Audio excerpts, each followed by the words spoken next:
Hello dear students, welcome back to our channel all about NCERT. I hope that आप सब बहुत ही ज़्यादा अच्छे होंगे। जैसे कि आपको पता है कि हमने यहाँ तक पढ़ लिया था, तो आज हम स्टार्ट करने वाले हैं role of hormone in initiating reproductive function. तो फटाफट पढ़ते हैं। Endocrine glands release hormones into the blood stream to reach the particular body part called target site. तो क्या होता है डियर स्टूडेंट, जो आपकी इंट्रोक्राइन ग्लैंड्स होती हैं, एक मिनट ना डियर स्टूडेंट, कुछ गड़बड़ हो रहा है।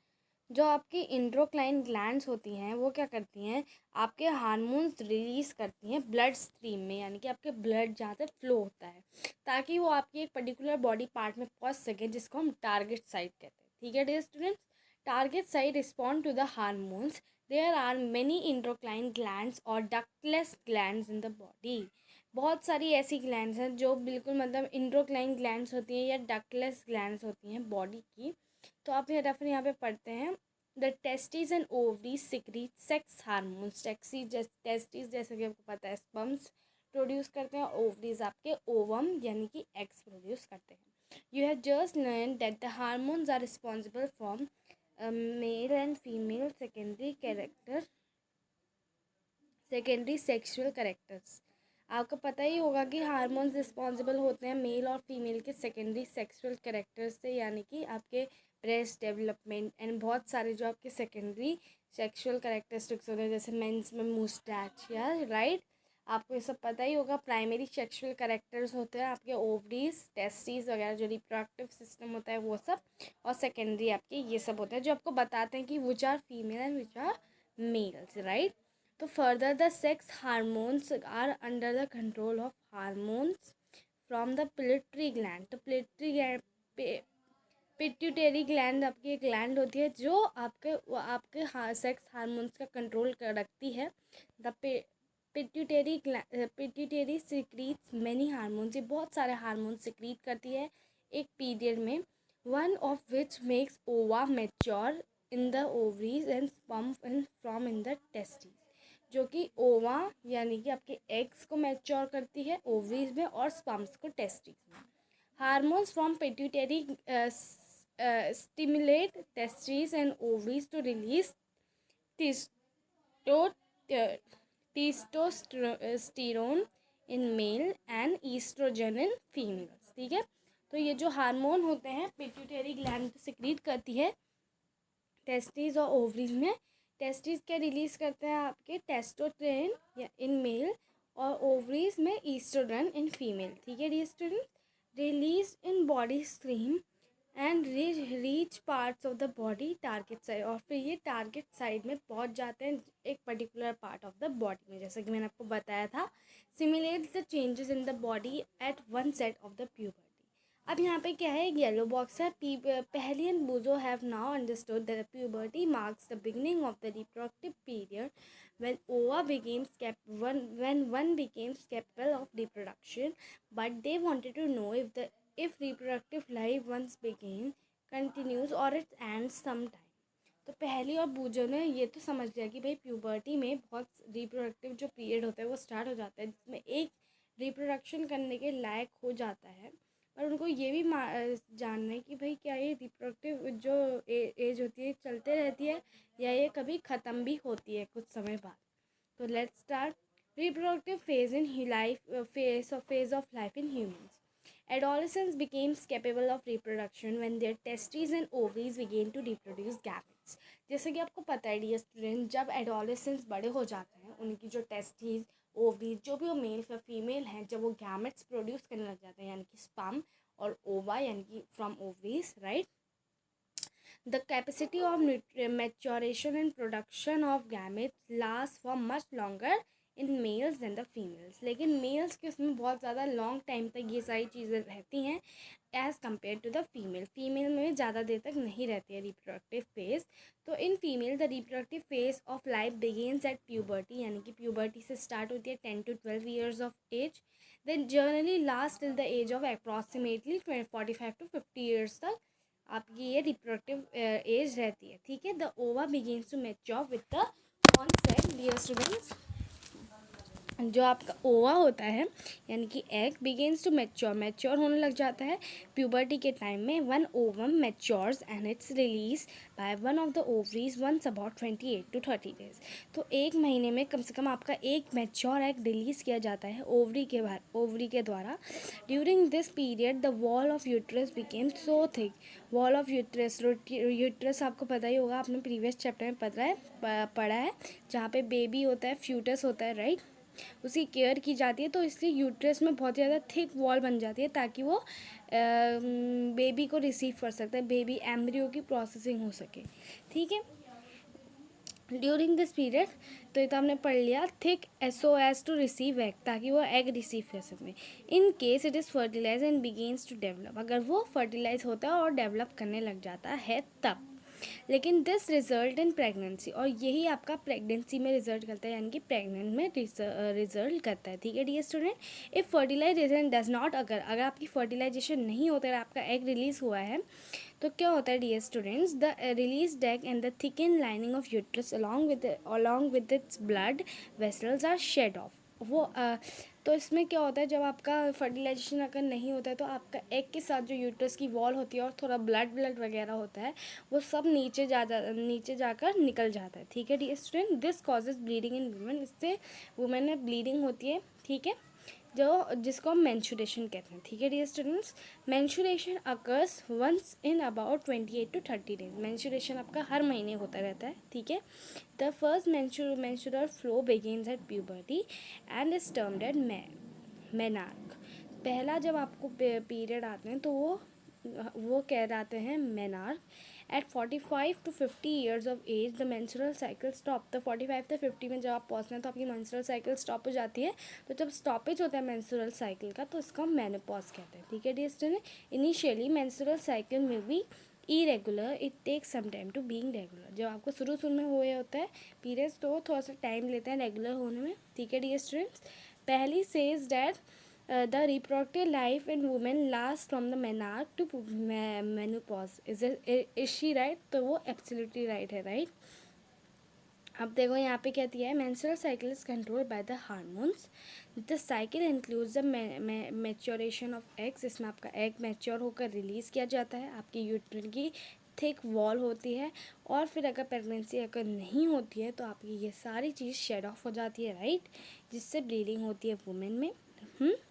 देखो, uterine wall and breakdown. If pregnancy does not occur, in case the egg is fertilized with and begin to divide and then gets embedded in uterus for further development, as you read in chapter 6। जैसा कि हमने chapter 6 में पढ़ा ही है कि अगर fertilise हो जाता है तो फिर एम्ब्रियो बनने लग जाता है, बहुत सारी चीज़ें होने लग जाती है, ठीक है। How is sex of the baby determined. अब वो बोल रही कि भाई बेबी बॉय है लड़का है, ये कैसे डिटरमाइन होगा। I had heard my mother and my aunt talking about my cousin who is going to be have baby, जिसका बेबी होने वाला है, ठीक है। They are discussing whether she will give birth to boy और a girl. वो discuss कर रहे कि क्या बॉय होगा या गर्ल होगी। I wonder what makes a fertilize egg develop either into a boy or either into a girl. तो ये तो बहुत ज़्यादा इंटरेस्टिंग थिंग है, राइट। बॉय और girl inside the fertilize egg और zygote the instruction of determining the sex of the baby. तो वो कौन सा मतलब उसका जेंडर क्या है ये डिटरमाइन करने के लिए, the instruction is present in the thread like structures called chromosomes in the fertilize egg. Chromosomes होते हैं फर्टिलाइज एग में। Chromosomes are present inside the nucleus of the every cell. हर सेल्स के न्यूक्लियस में chromosomes present होते हैं।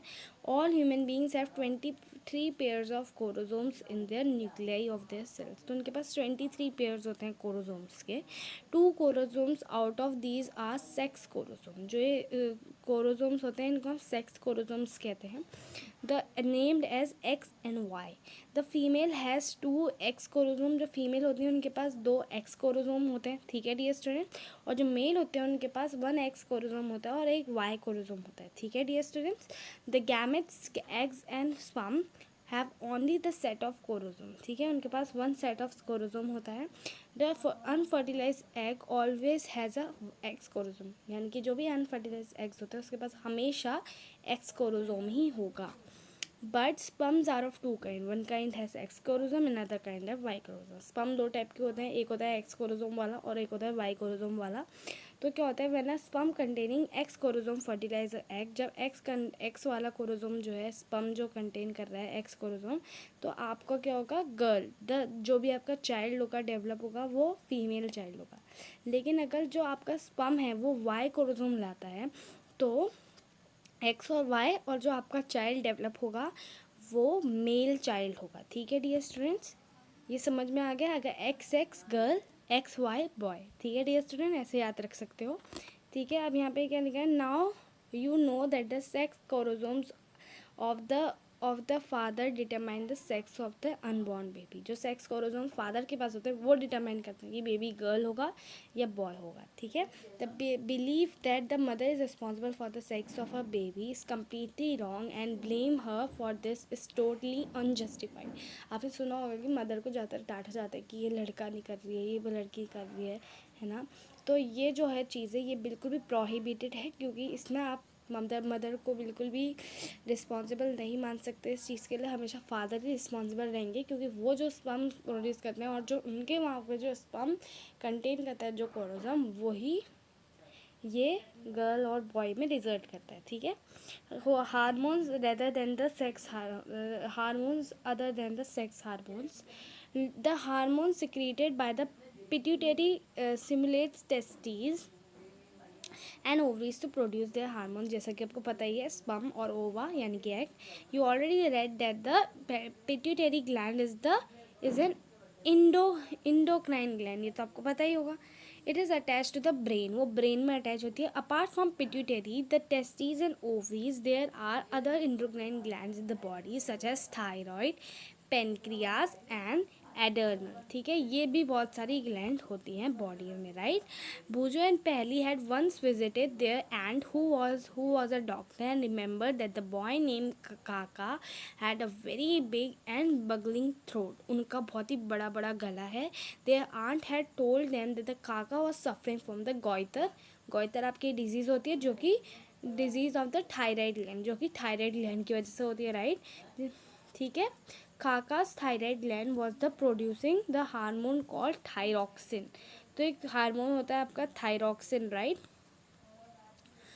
Their aunt also told them that their uncle was suffering from diabetes. जो उनके अंकल थे वो डायबिटीज़ से सफ़र कर रहे हैं, because his pancreas was not producing the hormone insulin, क्योंकि उनके पेनक्रियाज इंसुलिन प्रोड्यूस नहीं कर रहे थे, इसलिए वो डायबिटीज़ से सफ़र कर रहे थे।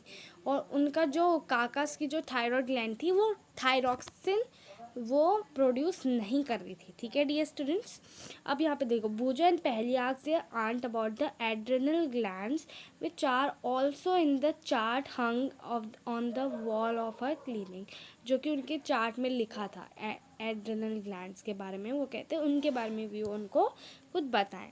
तो the aunt told them that the adrenal glands secrete hormones which maintain the correct salt balance in the blood. आपका ब्लड कितना सॉल्ट है इसका मेंटेनेंस। ठीक है, adrenal are also produce the hormones adrenaline.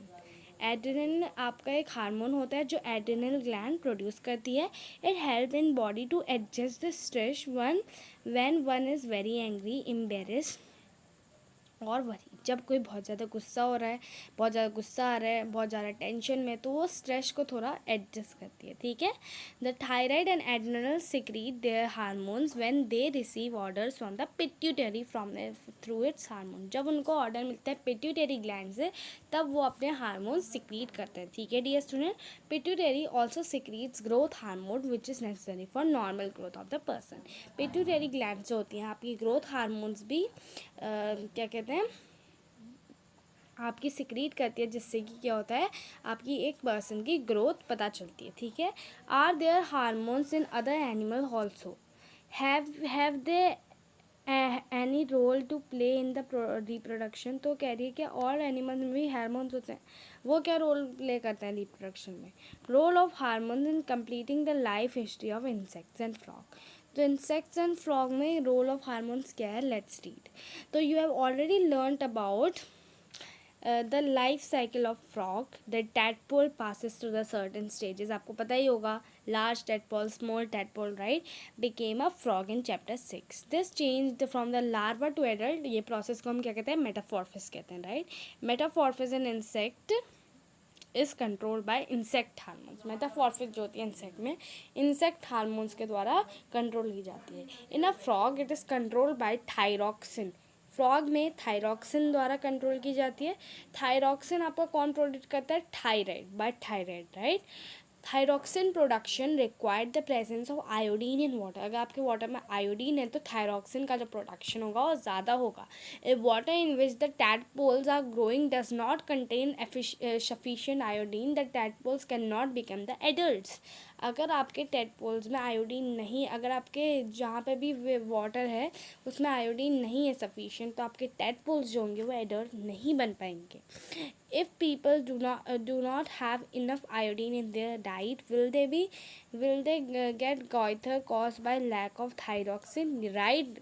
क्योंकि अगर आपके फूड में आयोडीन नहीं है तो उससे क्या होगा, आपकी थायराइड ग्लैंड जो है थायरॉक्सिन प्रोड्यूस नहीं कर पाएगी, जिसकी वजह से आपके गॉइटर जैसी बीमारियां बिल्कुल हो सकती हैं.